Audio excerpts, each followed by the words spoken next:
You're listening to Your Highest Self podcast, episode 68. Today, I'm sitting down with Kalena and Julie from United States of Women podcast, and we're talking about, are you hungry or are you hopeful? Hey guys, welcome back to the show. I'm so excited to have you here. Thank you so much for taking the time to invest in your mind and doing it with me today. This week on the show, I have two very special guests, Kalena James and Julie Deem from the United States of Women podcast. We had such a fun conversation. These two ladies brought so much energy and fun and fire to this episode. You're going to learn so much. I learned so much. I was literally taking notes when I was re-listening to it. Julie is a consulting specialist and podcast editor at the Business Podcast Editor, where she specializes in helping female entrepreneurs produce, launch, edit, and distribute their podcasts. She also co-hosts the podcast, her and Kalena together, that's called United States of Women, which is a personal leadership development podcast that's focused on educating and elevating women's abilities to have it all and teach them how to get it. Her co-host is Kalena James, who's an award-winning national motivational speaker, communication and business transitions trainer, business leadership coach, host, author, and the owner of LCR Coaching. Yes, this woman is a powerhouse. They both brought so much wisdom to the table. I'm really, really excited for you to sit down and listen. This is a show that is best paired with a cup of coffee and on the drive somewhere, but you might want to jot down some of the things we talk about. If you are more of a reader, just a quick reminder that all of our podcast episodes are also written as blogs. So if you can't listen, or if you want to go back and reference some of the notes, but you don't want to listen to the whole thing, just go down to the show notes and there's a link to the blog form of this show. So today we talked so much, first and foremost, about Julie and Kalena's story, which Kalena has such a powerful story that I resonated with. You might cry. We also talked about why we all have a seat at the table, if there's an it factor for having the mindset to reach your goals, what it means to be hungry versus hopeful, how to nurture and cultivate our inner circle, especially important for any of you who find yourself in a leadership position where you have a team. And last but not least, Julie and Kalena's self-care rituals that help them be the women they are today, because these women do a lot. They have families, they have businesses, they are very involved in their community. They both live in Kokomo. So they do so much, but yet they're still showing up as really powerful versions of themselves. And so I knew they have self-care rituals that help them be the woman that they are. So if you guys love this episode, we all would so appreciate it if you took a screenshot, shared it to your story, and tagged us. I have everyone's Instagram handles down in the show notes. And I also did a podcast episode with them. So I briefly mentioned it in the intro, but the podcast that I did with them just went live, and it's about self-sabotage. So you can scroll down to the show notes, and I have my show link there, and make sure you check out their podcast while you're at it. You're going to love it. I listen to it weekly. So that's it from me. I hope you guys enjoy this episode. Reach out if you have any questions, if you want to connect with Julie or Kalena or buy Kalena's book. Everything is linked down for you. I hope you guys enjoy this episode. Let's get into it. Hi, Kalena and Julie. Thank you so much for taking the time to spend with us and helping us invest in our minds. Welcome to the show. Hello, hello. Hi, Shanae. I'm so excited to have you both here. I can confidently say you guys are my friends now. Yes, so we're so happy to be in your circle. Yay. And to just share your energy with everyone. Before we get into it, I want you guys all to know that I recorded a show on the United Women podcast. So make sure you go and check that out, because it's actually a story I don't talk about often, like my very, very beginning days of competing, or just recently. So make sure you go and check out their podcast, and then you can come back and listen to this one. So excited to have you ladies here. Thank you so much. Before we get started, I would love to get just a quick background story on who you are and how you got here, which I know is a loaded question. Who wants to go first? Go for it, Julie. Okay. Well, thanks, Shanae. Thank you so much for having us. I'm so excited that we connected, and I'm so excited to be here with Kalena. It's not ever. This is our first time recording an interview episode with a host on a different podcast, like where we're together. So this is just really fun and wild for us. I am currently a massage therapist and a podcast editor. I have two businesses. I opened my first business in May of last year as a massage therapist. It's a private massage practice. And it was because I needed to generate income so that I could spend time in Kokomo podcasting with Kalena.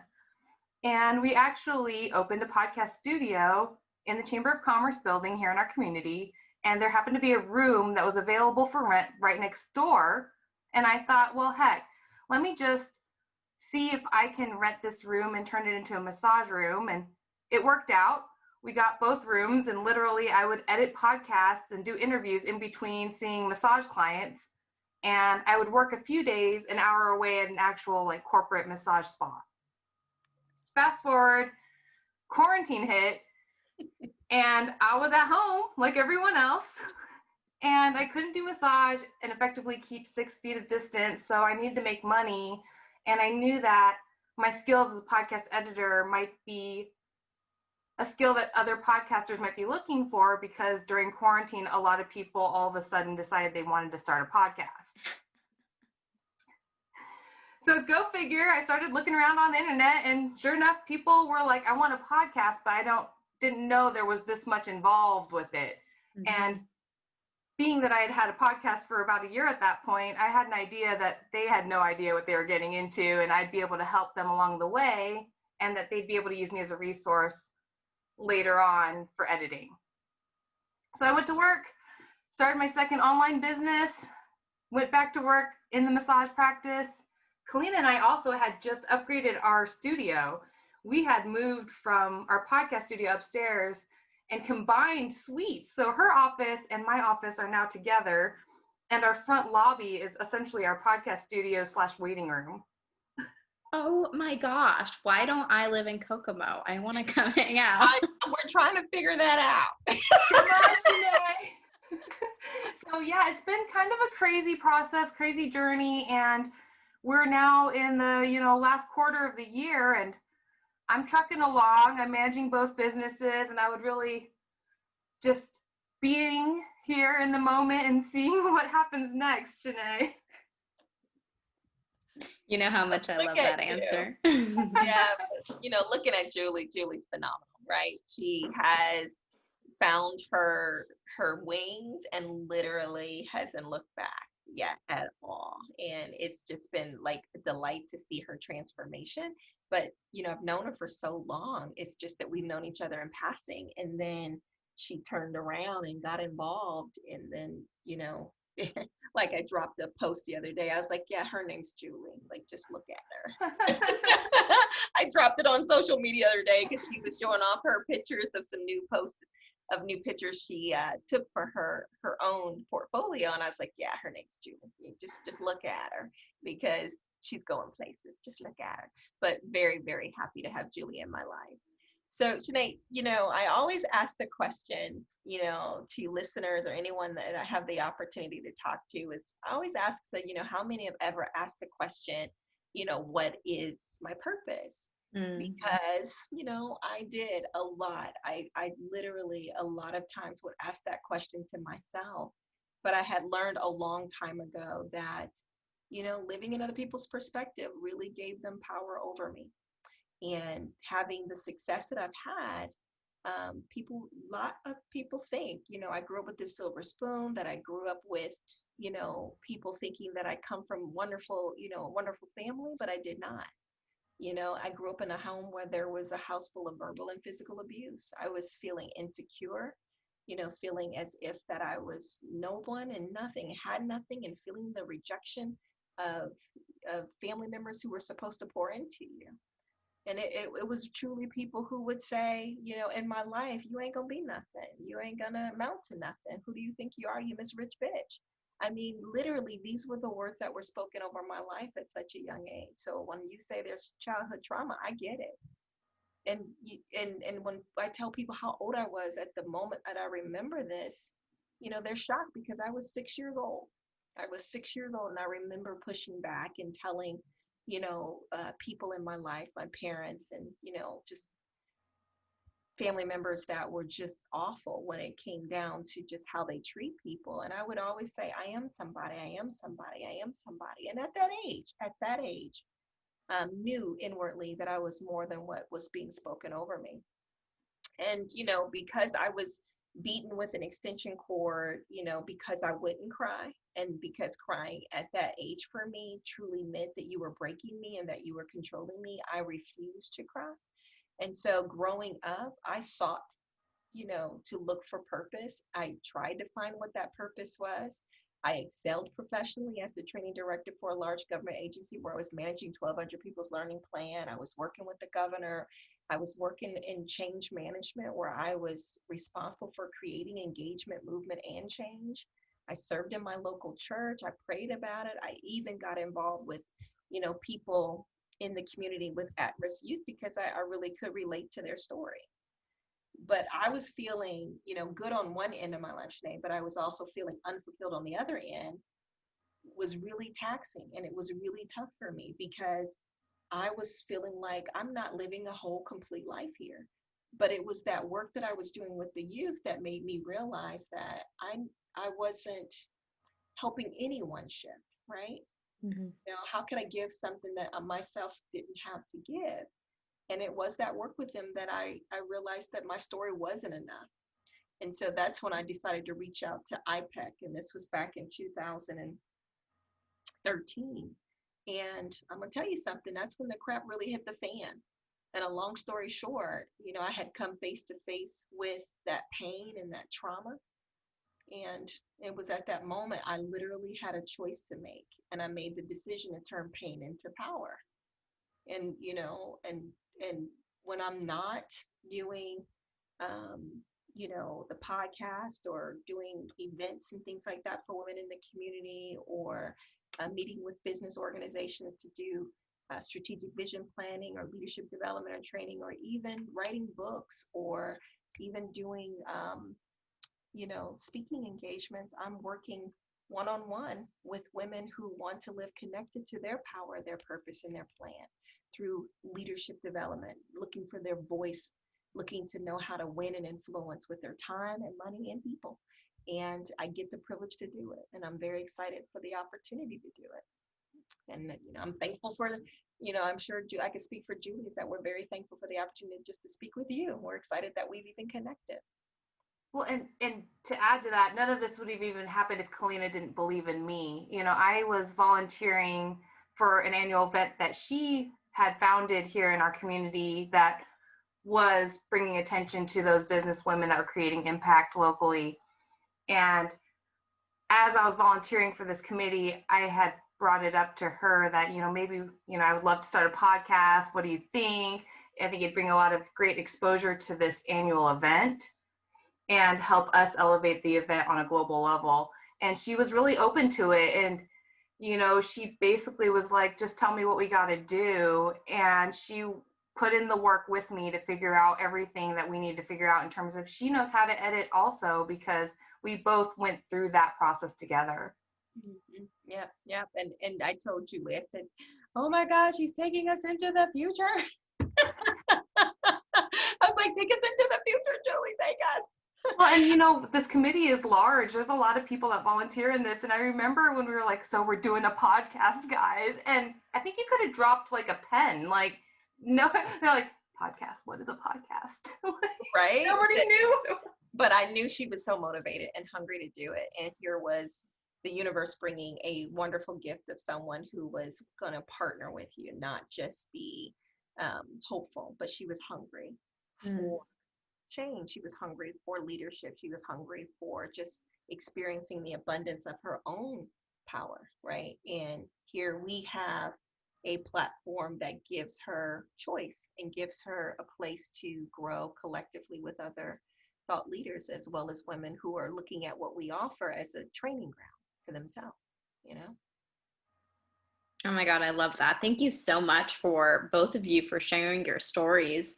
And it is a physical representation of what I wanted to talk about today, was that we all have a seat at the table. And when I well, I first heard your podcast and I did my research on you, but it was after the initial conversation that I was very attracted to you both, because it was clear that, you both are in different stages of your entrepreneurial journey.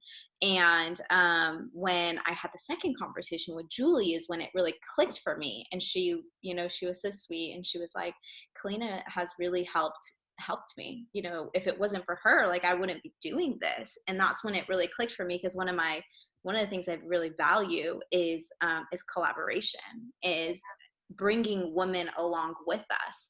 And one of the things I always tell my clients is that if there is anything I ever say, the listeners on the show know, if I say anything, if Kalena, Julie says something and it sparks something in you, it's because it's already in you. We're just reminding you of what's possible for you. So we're all on the same path. We're just on different points of it. I may just be a couple steps ahead, but I'm not above you at all. There is no pedestal. So like the success that we see other people have, it's possible for us too. And so I love you both, because you are like, physically represent that beautifully in how you, one, Julie, you had the courage to say, hey, I want to do this. And then for Kalena to see the potential in you and want to cultivate that and share your platform. So I just want to acknowledge you both for that. Well, thank you so much for seeing that. We Yeah, really embody that, right, Julie? I know. And it really, is long term, like something that really was good for me, because I wouldn't have had that high paying skill that would have been something that I could lean on during the stay at home order. It's something that I would have just had massage. What would I have done? Other massage therapists were doing like guided Zoom massages. I've not Really heard of great. that. Like, you can just lay in your bed and I'll just massage you from this camera. Did she literally just drop that on the podcast show? Like, there is such of a platform called a guided Zoom. They were pushing those courses on Facebook to me, like, you need to make money. And I'm like, not that way. Oh, wow. I had no idea. No idea. Oh, boy. Can you imagine me just going like, okay, am I getting it right, Paul? He was like, does that spot feel good? Push harder. I don't know if anyone has ever enjoyed scratching their own back, right? Or rubbing Not I. leg. Not I. That's what I pay you to do. Right. So I'd love to know, what was it? Is it the it factor? Like, what is it that gave you the mindset to go after your goals? And especially for Kalena at 6 years old, how did you know? Is it Yeah. something that you learned? Is it just an innate wisdom? What do you think that it thing was? I think the it thing was something that I inwardly just knew. I knew from a young age that my life was called to do something beautiful. And it was at that level, at that height, I saw beauty in the light that were around me, in the beautiful colors that were around me, in the sounds that were around me, that just cultivated this impression that the world was waiting for me. Mm-hmm.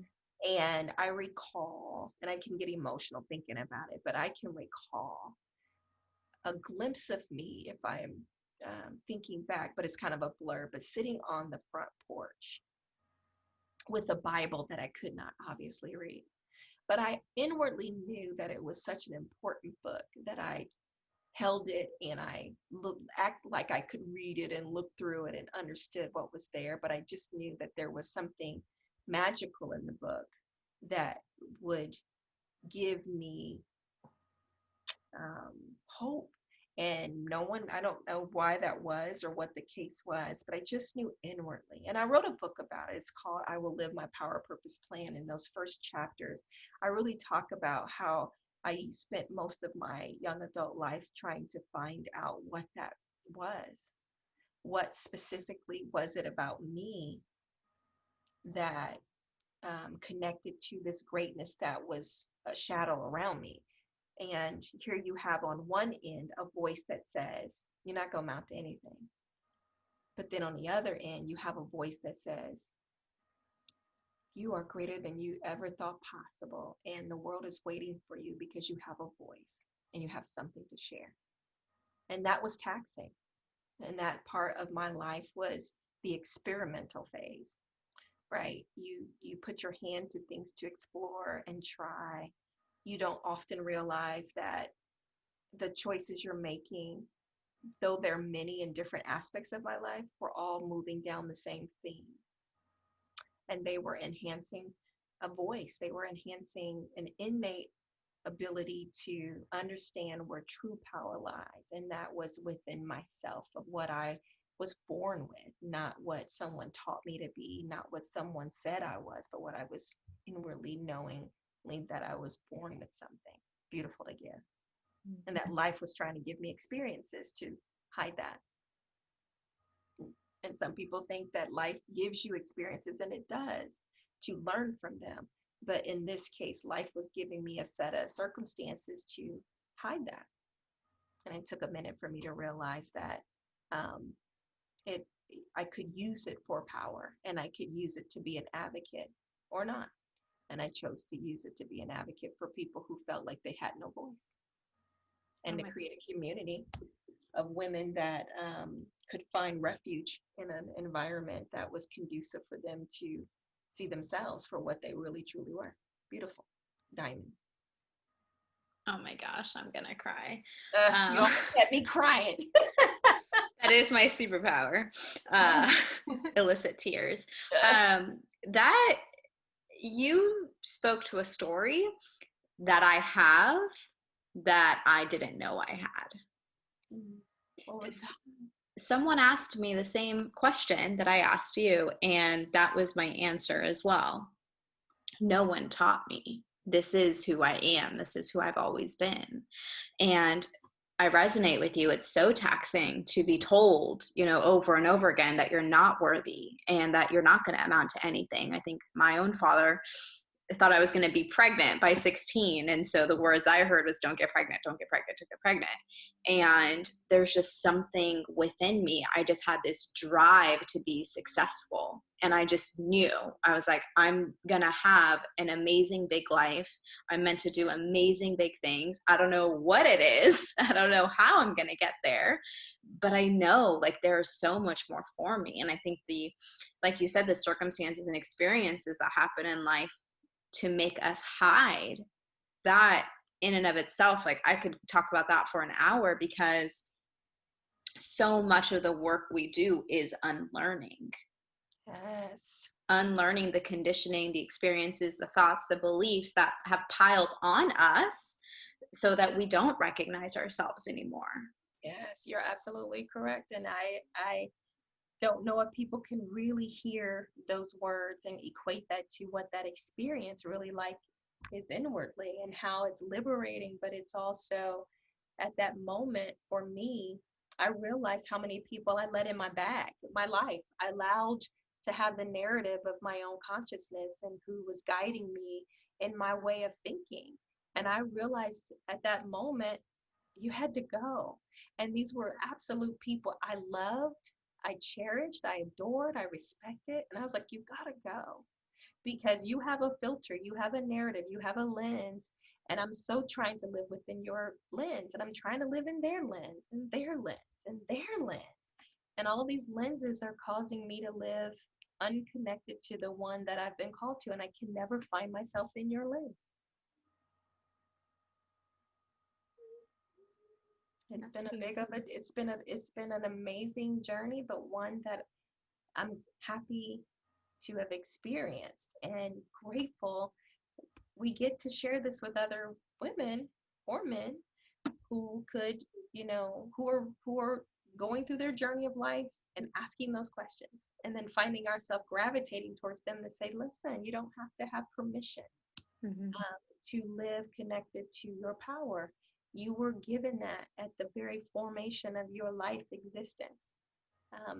The opportunity you get right now is to experience all of its beauty and impact the world and recreate yourself, recreate this in the lives of other people and live a life that is contributing and fueling. You get to, or you get to not to, whichever one, however.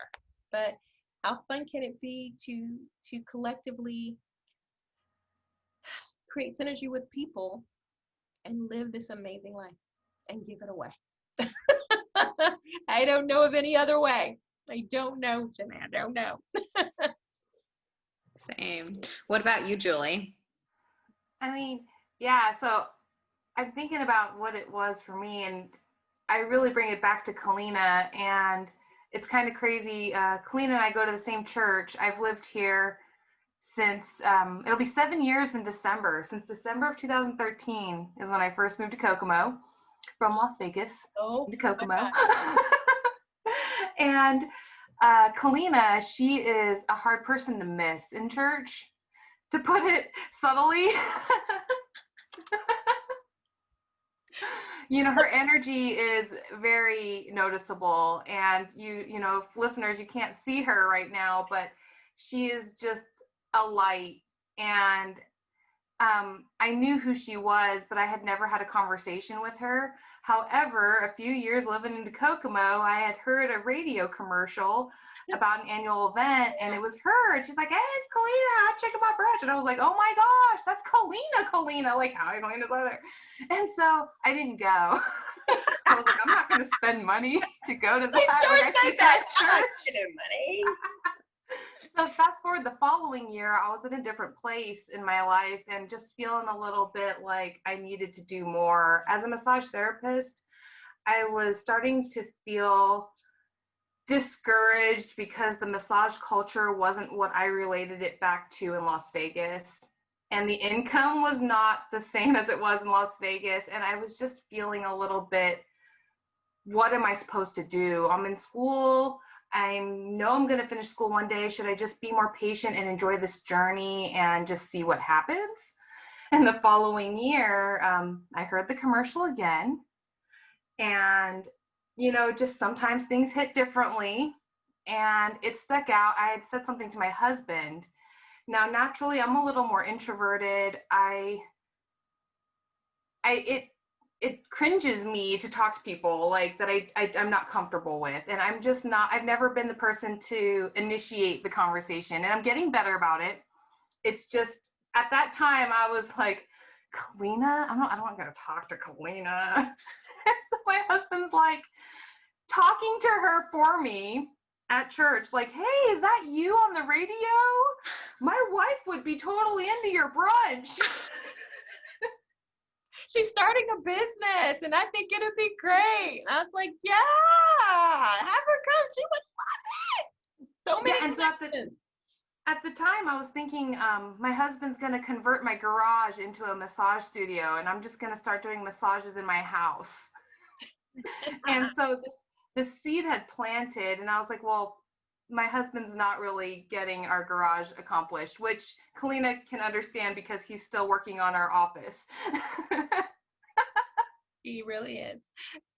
So I reached out to Kalena over Facebook, and I again didn't want to pay the money to go to the brunch. So I was like, "Do you have any volunteer spots available?" And she was like, "Oh my gosh, I have a volunteer position available where you can open doors for people. You can just open the door so people don't have to touch the door when they come in." And I was like, "Sold. I'll take that job." And she's like, "And your ticket's $50. She makes it sound so horrible. But there's a method behind that. She's like, "Yeah, your ticket is $50." And she still paid the ticket. She still paid the cost for the ticket. I paid. The point is, I paid, and the meal was fabulous, and the event was fabulous. And that day really was a defining moment for me, where I was like, you know what is the worst that's going to happen if you just go after what you're actually wanting? Like, what is the worst that could happen? So this whole believing and receiving fire started to develop in me, and I really just was like, let me get my massage studio up. And literally another year went by, and the garage never turned into a massage studio. And so I got involved the second year with Kalena at the brunch, and that's where the idea of the podcast came into play. And that's what really pushed me to just get out of my comfort zone and suck it up and, you know, rent an actual professional space to make myself available to be a business owner. And that was a cringy year. I mean, this past year, I've only had my business for a little over a year. This past year has been tough. Yes, it has been, because you stepped out right in the front of a pandemic before it even hit. And it's been interesting navigating the business world in addition to being your own self-employed massage therapist and trying to navigate your relationships outside of business, because my friends, I think about that one meme where it's like, here's what people think I do, here's what my family thinks I do, here's my friends think I do, here's what I actually do. And it's like nothing is supporting what you actually do. It's just what everyone's perceiving you do as a podcaster or business owner. Yeah. Mm-hmm. Yeah. But you pull them all together and make them wonderfully nice. You really do. You really do. And so we're here now. I mean, and it just keeps growing. I'm a very adaptable person. I've always been very resilient. I was the president of our high school debate team. I had plans to go to college right out of high school and ditched them to go to massage school instead. And unexpectedly moved to Indiana from Las Vegas one year. So I don't know where that comes from. Maybe we need to do a coaching session on that, but my adaptability has always been something that I've leaned on, and my resiliency. I just have always felt confident in my ability to just figure it out. Like, what's the worst that could happen? Even if I'm homeless, I know I can find a place to shower. I know I can find a food to eat. I love that. That makes those risks. Yeah, and that's something that is like not talked about enough, is adaptability. It's actually something I talk about all the time, is adapting and pivoting and knowing when to adapt. I love that Kalena is what kind of sparked that fire in you. And then Kalena, I love that it's something that was innately born within you, because I know a lot of my listeners have that. They have this drive, they have this desire, they know that they have a big purpose and we're meant for more. And so I love just hearing it from someone else, because as I've said so many times, like when we like share our stories and we can see each other and each other's stories, it gives ourselves permission to like reach for more. I was going somewhere with this, but I kind of had a brain fart, but what I see in you, Julie, is how hungry you are. And something that Kalena had touched on earlier was hungry versus hopeful. Can you guys expand upon this? It's a principle from the John Maxwell leadership. I don't know if you've ever heard of John. Love him. Maxwell listeners. Yes. Have all his books. It's the book called Leadership. And it's a principle in which you define is it the 25 laws of leadership, that one? No, it's called leadership. Just leadership? Okay. It's called leadership. Listeners, it's just called leadership. And it's one of his principles that he talks about in the book, where it shares, how do you define individuals that would be great to invest into? How do you know that individuals that want to be a part of your inner circle are, quote unquote, ready to be a part of that inner circle? Because being ready, if you're going to be the mentor, the mentee needs to be in a position to grow. And you're looking for people who are not just hopeful. So you're looking for people who are hungry, which means that hopeful is really all about, I wish I can, it seems so nice, I would love to do that for myself, but, or it is maybe one day, or I absolutely love what you're doing, if I could just hang around you, I'll be inspired, which is not wrong in itself. However, it depends on the model that you have. It depends on where you're going with your vision. Are you looking to just inspire those around you so people can sit at your feet and be in awe of you? Or are you looking to partner with other women who are at the table, who are hungry for leadership, for momentum, for opportunities to connect, to continue to drive the message and the vision forward? And that's how you quantify the individuals in your life. And there's a series of things that I go through and I look at in order to determine that.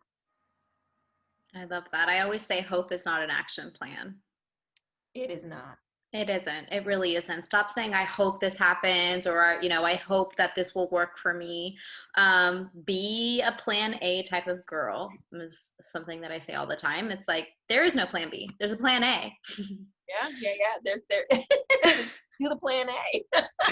And plan A can also be plan B, but there's a plan A. And if I put my mind to something, I'm gonna accomplish it. It's not a matter of if, but just a matter of like how. Okay, how can I do this? When am I gonna do it? But I love that you say hungry versus hopeful, and to find and cultivate those who are hungry to be a part of your inner circle. I think that's beautiful that you saw that hunger in Julie, and to cultivate her and to have her come along with you. Yeah, who knew that the $55 registration fee for her ticket was part of the "Are you hungry or are you hopeful?" And I'm sure you can relate to, the interest of somebody that has skin in the game versus somebody that gets everything for free, right? And it's really exciting, and I love it so much because there are so many people out there that are literally wanting things that don't understand that just because you want it means it's going to happen. Mm-hmm. Yeah. So it was an investment in yourself, your first investment. It really was. It was a qualifier of whether you were hungry or hopeful, right? Because some people want to just come to an event because they hear it's a really cool event. It's making some waves, it's growing, and people just figure, maybe I can just serve and I can get in for free. They want your gifts, but do they really want to be a partner, an owner, right? And I think that that's extremely important as a qualifier for the vision that you have to decide, the level of leaders around you and what their distinctions are within the vision. And so we had recorded a podcast show about how to understand and interpret your network around you. And I say that I look through the lens of the doers, the donors, and the drivers, that each of them are looked through the lens of helpful or hopeful, but is your distinction a doer, a donor, or a driver? Because what I don't want to do is cross you into too many different lanes and exhaust you. Right? I don't want you to partner in this vision with full abundance of care, nurturing, support, and desire to help fix and do. And typically those individuals who have a nurturing, caring, giving heart are not just saying yes to me, they're saying yes to everyone else too. However, I don't want to abuse that or use that resource up to a degree that it's never able to sustain itself within the community. So, long story short, when you're looking at your helpful or hopeful, there's the lens. But then once that person comes past that layer, is this a doer, donor, or driver? And how can I have a win-win, leverage the blessing that the universe has given me, but also how can I nurture the gifts in this individual that's willing to partner? I love that. I'm going to go write that down after we're done with this. I see some areas in my own leadership within my own team that I can definitely put through that lens. That's really beautiful. Thank you for sharing that. You are welcome. So I would love to know, what do you both do as far as personal development and also self-care to be the woman that you are, who has the seat at the table? How do you pour into yourselves to be able to show up with such amazing energy and pour into your community? Oh, Julie, you go right ahead. This physical fitness babe. So, yeah, I am a routine person. I am very what you would define as type A. I get up very early, typically at 4:30 is my alarm time, and I like to be at the gym by 5. It's a very routine part of my life, and that is part of my self-care because I'm a mom. I'm also a full-time student and managing 2 businesses right now, and there's just not a lot of extra time for me to make for myself. So that 5 a.m. window is really important for my self-care. It's a great time for me to socialize with my friends and just be myself. You're not wearing makeup at the gym. I mean, half the time I haven't brushed my hair or my teeth, and it's just, you're there, and the transparency is something that does a lot for me. Another part of my self-care and self-development is my relationship with God, I really am somebody that likes to talk to God probably more than I talk to myself. And it's important for my development because I don't need to seek that external validation when I know my own worth. Another important part of my self-development is podcasts. I am a huge Brendan Burchard fan and Eric Thomas fan. I don't know if you're familiar with either of them, but Secret to Success and The Brendan Show are very, very much part of my consumption when it comes to just keeping myself and my energy levels high and feeling motivated and encouraged and not having those, we all have bad days, but just really helping pick myself up when I'm not feeling so good. That's my girl. And she always brings the information back. In other words, I'm always that ear to listen. What does Brendan Burchard have to say? So which is really cool. And that leads into mine, right? Mine's is faith, family, and fun.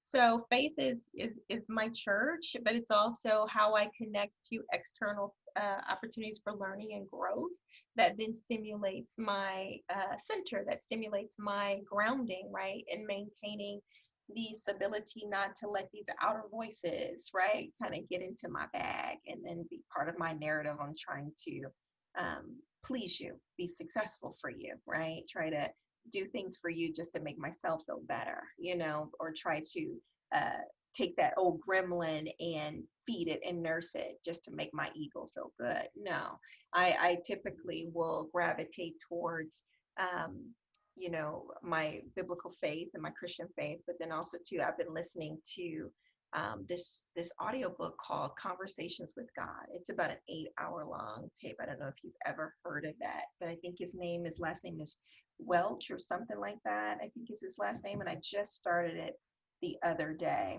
but I can definitely give it to you so that you can share that with your listeners. But it's called Conversations with God. And it's an 8-hour audio that just gives a really bigger perspective about our why and what we are really called here to do, and gives us a greater impact of what frequency we give out to the world. So that's my faith. And then my family, for those that may not know, I'm a grandmother. I have 4 grandsons. I have 2 adult children, 28 and 29 years old.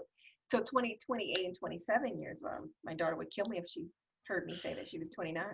But, I spend time nurturing and loving and being present for them and watching their world through their lens and just enjoying what life is giving me through watching my seed in the bodies of other people, right?